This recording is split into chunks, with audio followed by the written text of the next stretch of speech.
Welcome, Age of Vintage Society.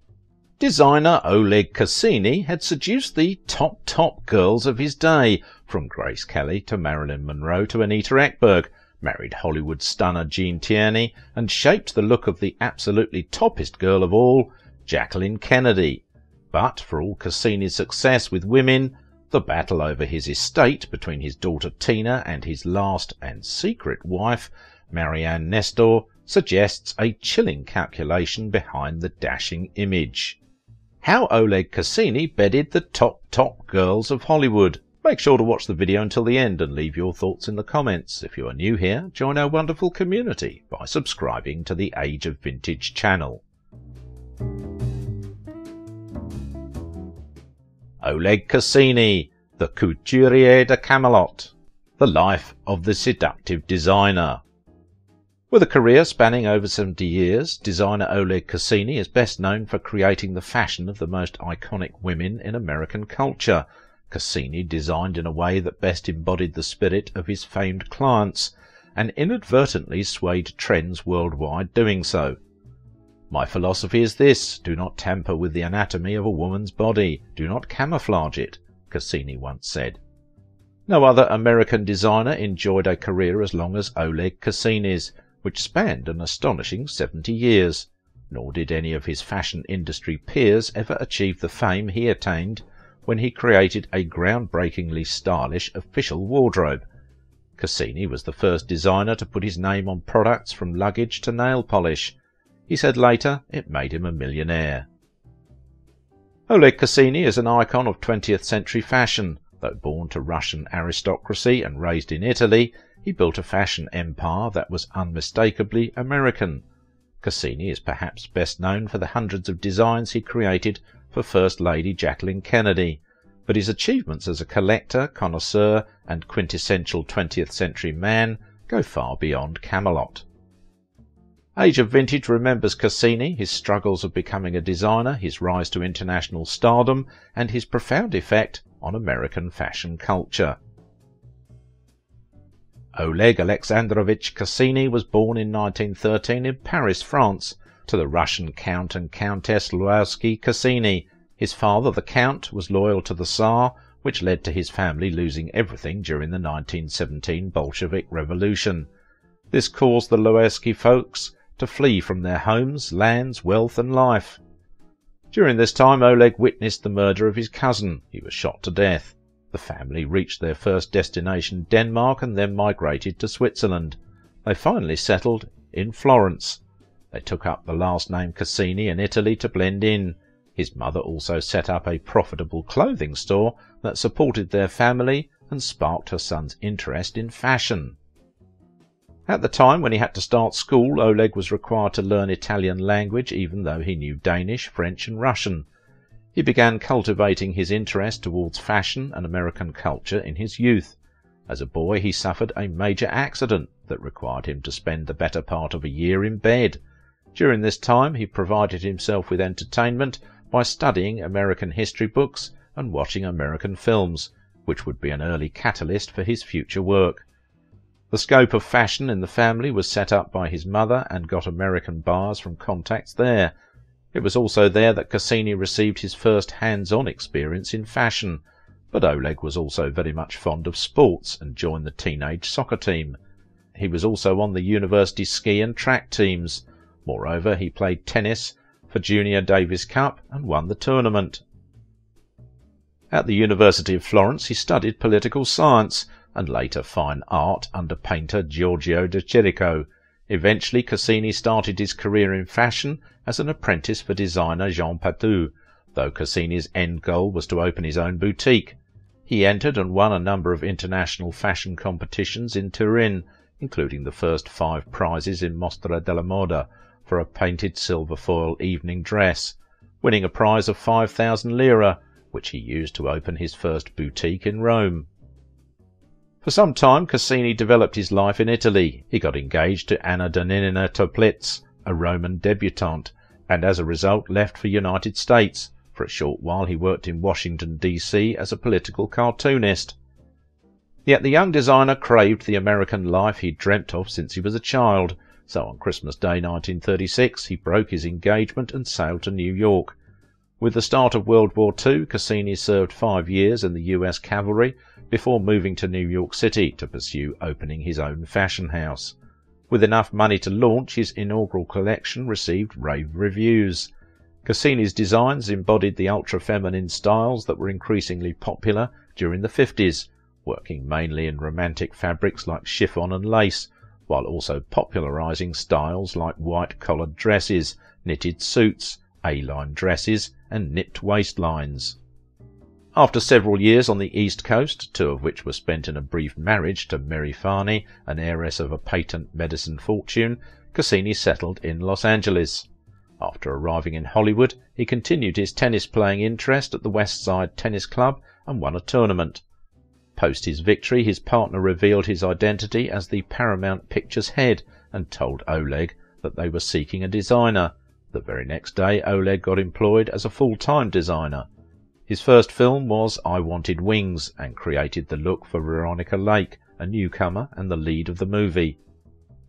But Cassini quickly built a strong resume in Hollywood, dressing stars like Jane Mansfield, Audrey Hepburn and Rita Hayworth, to name a few.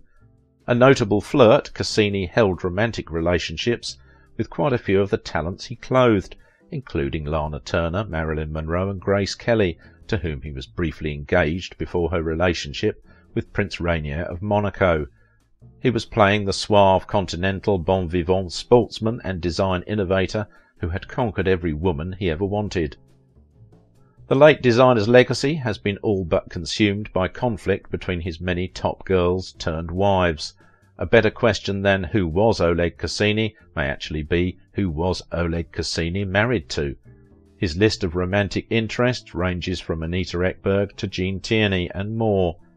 It's easy to see Cassini off as a fame-seeking playboy, but knowing the women he surrounded himself with is in fact key to understanding the perspective from which he designed fashion.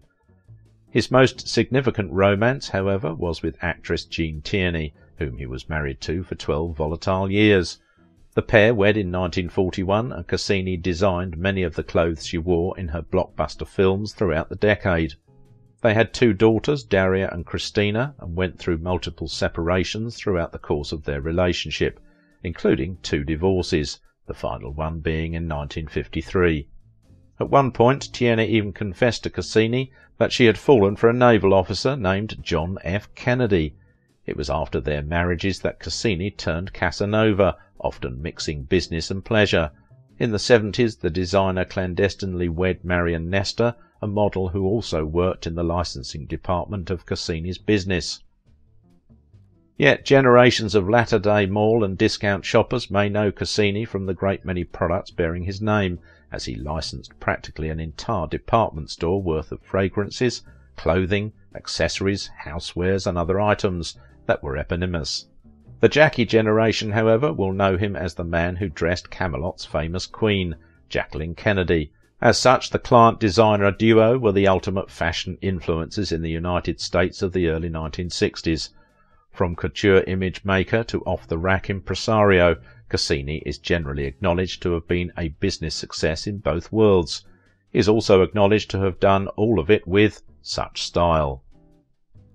His name was making strides in the fashion world, but it wasn't until 1953 that Cassini would receive his big break after meeting Jacqueline Bouvier shortly before her marriage to John F. Kennedy. She was his most important muse. Cassini's hyper-feminine but 50s appropriate styles were widely known and liked by the time the two met, and Bouvier, the francophile fashionista, quickly took to liking Cassini. After her marriage to John, Cassini's appointment as his friend's personal couturier soon followed. She dubbed him her Secretary of Style, and in return he earned her the title First Lady of Fashion. Together the pair crafted an image of elegance and American Regency now referred to as the Jackie look. It's a romanticised legacy that endures just as JFK's Camelot does. By the time Kennedy was elected, most families in the US had a television set in their home and could view the First Lady on it. The fashion establishment was rather miffed that someone of Cassini's standing, known more as a playboy than a serious designer, was chosen outside of their ranks, but Cassini was socially acquainted with the Kennedy clan and had convinced Jacqueline Kennedy that his Hollywood experience would help him make her a fashion standout. He was well aware of this fact and used his costume design skills to the advantage, even referring to Jackie Kennedy as the star in a major film in which she played a First Lady. "I dressed Jackie to be a star in a major film, which she was, the most famous First Lady of all time," he said.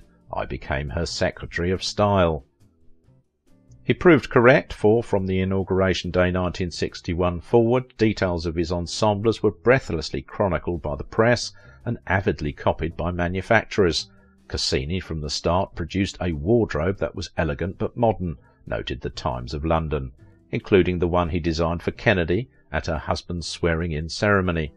Whether or not Mrs. Kennedy was acting, she looked good doing it. Cassini draped Mrs. Kennedy in emotive fabrics like chiffon and lace. He stylized her outer wear with innocent-looking oversized buttons. Most notably, perhaps, he accessorized her with the trademark pillbox hat. He created 300 total looks for Jackie Kennedy and worked as a fashion designer for 70 years. To date, Cassini has had the longest-lasting career of any fashion designer ever. Cassini may have been a Casanova, but his designs and ability to sway trends have stood the test of time, making him, and all the women he dressed, a true style icon. His reputation as somewhat of an adorable rake continued, and he dated a slew of well-known celebrities and socialites. There were rumours he was engaged to the film star Grace Kelly, but she reportedly ended their romance when she met Prince Rainier of Monaco. Living with her father in his two-bedroom apartment on Fifth Avenue, his daughter, Christina, explained that it was too easy for me to witness the traffic of my dad's many girlfriends. She recalled the early days of Cassini's relationship with Grace Kelly, and how one time she caught them getting ready for an evening when he noticed Kelly didn't have a bow in her ponytail. "You can't go out like that," said Cassini before he fastened one of his bow ties in her hair. Cassini designed a lot of Kelly's iconic looks, most notably the mint green satin gown she wore to accept an Oscar for her 1955 performance in The Country Girl. Ever concerned with his image, Cassini only wanted to be seen with what he called top girls, wholesome and glamorous. Grace Kelly was a top girl, so was Jacqueline Kennedy, who he said had a hieroglyphic figure. However, Marilyn Monroe, one of Cassini's many conquests, did not make the cut. He described her as the world's most marvellous marshmallow. She was just a little show pony. Oleg was one of the greatest ladies' men who ever lived, better than Ali Khan or Porfirio Rubirosa. He could go up to any girl anywhere and have her laughing in a few minutes. He met Grace Kelly at a restaurant in New York City after sending her flowers for 10 consecutive days. She agreed to go on a date with him, chaperoned by her sister. Kelly left for Los Angeles the following day, and while she was gone, Cassini made sure he was spotted by gossip columnists while out with other celebrity beauties like Anita Ekberg and Pierre Angeli, knowing it would certainly get back to Kelly. Shortly thereafter, the two spent an evening together in Cannes, which Cassini described as distressingly platonic in his biography. Though his persistence finally paid off, and Kelly suddenly found herself very much in love with Cassini. A cache of letters from Grace Kelly auctioned in the Cassini estate sale uncovered the intimacies of their relationship. Kelly flirtatiously writes, "I think I'd rather have a ring instead of an automobile," before signing off the letter with "I love you."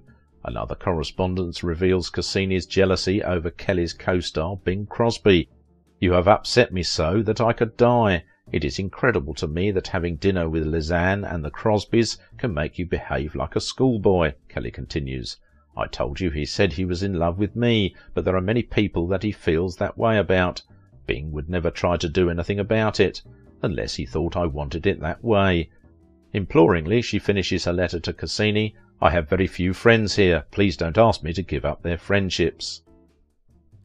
Kelly's wealthy Philadelphia family did not approve of her marriage to Cassini. He was a foreigner, and they didn't like foreigners. He had an accent. Third, he had a moustache. And fourth, he was a Latin lover. Kelly ultimately broke off their engagement in 1955 to marry Prince Rainier of Monaco 1 year later. Cassini worked steadily until his death, even designing a line of dresses for David's bridal the year before he died. He remained an unrepentant raconteur and chronicled his fascinating encounters with the equally rich and famous. He died on March 17, 2006 in Manhasset, New York at the age of 92. His third wife, Marianne, told the press that a broken blood vessel in his head was the cause of death. Daughters Daria and Christina also survive him, as do 4 grandchildren. But women are still fighting over Cassini. 4 years after his death there has been no detailed accounting of his estate, and his daughter Christina is in a bitter court dispute with his long-time companion and secret wife, Marianne Nestor, about his will. If you liked this video, don't forget to give it a thumbs up, subscribe if you are new here, and if you want to support my work, please visit my Patreon page. Now it is your turn. What do you think about the life and legacy of Oleg Cassini? He was a swashbuckling designer whose name will forever be linked to iconic and enduring.